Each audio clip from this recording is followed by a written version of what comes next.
ইমানটাকে নষ্ট করবেন না, পরিষ্কার ভাবে তওবা করবেন। আর মনে করবেন না যে এইভাবে ক্ষমতায় যাওয়া যাবে। আল্লাহ বেজার হলে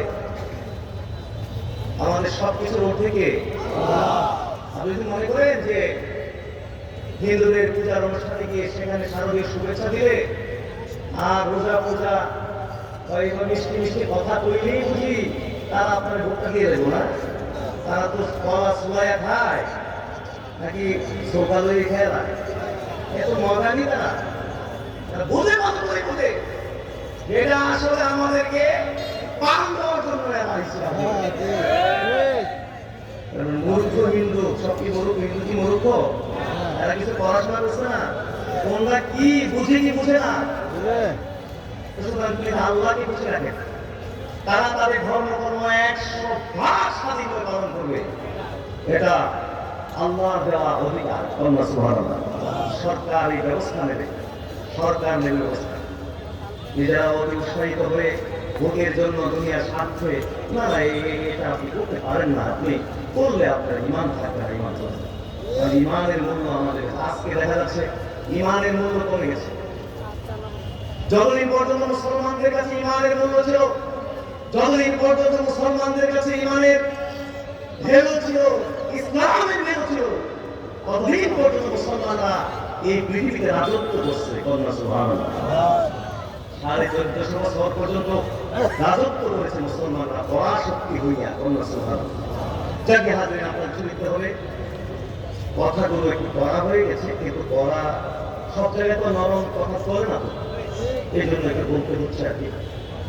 প্রতিপক্ষ মনে করবে না, দয়া করে এখানে কিছু গ্রহণ করার আছে কিনা একটু ঠান্ডা মাথায় একটু চিন্তা করে গ্রহণ করতে চেষ্টা।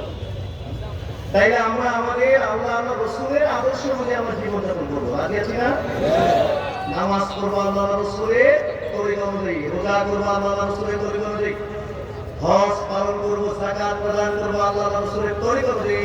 প্রত্যেকটি আমল আমরা আল্লাহ রসুলের তরিকা অনুযায়ী করবো, আমরা প্রতিবাদ করবো আল্লাহ রসুলের তরিকা অনুযায়ী। তাকে নামাজ করবো, রোজা করবো ইত্যাদিতে আল্লাহ রসুলের তরিকা অনুযায়ী।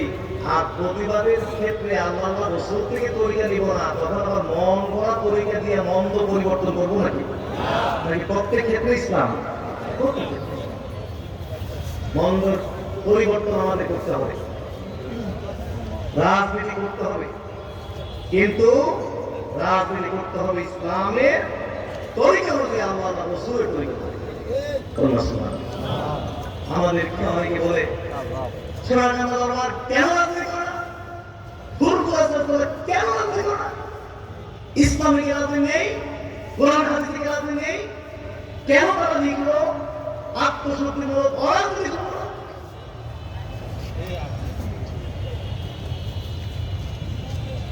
আমরা বলি অবশ্যই কোরআন হাদিসে রাজনীতি আছে, ইসলামে রাজনীতি আছে।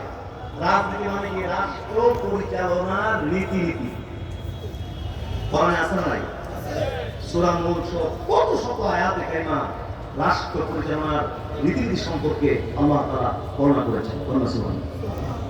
হাদিস গ্রন্থগুলোতে কিতাবুল আহকাম, কিতাবুল ইমারা, কিতাবুল কিসাস, বুঝতে পেরেছেন যে এরকম কত অধ্যায় রয়েছে, শত শত হাদিস রয়েছে রাষ্ট্র পরিচালনার রীতিনীতি সম্পর্কে। আল্লাহ রাসূল রাষ্ট্রনায়ক ছিলেন, খোলাফায়ে রাশিদিন রাষ্ট্রনায়ক ছিলেন। সুতরাং ইসলামের রাজনীতি আছে নাকি?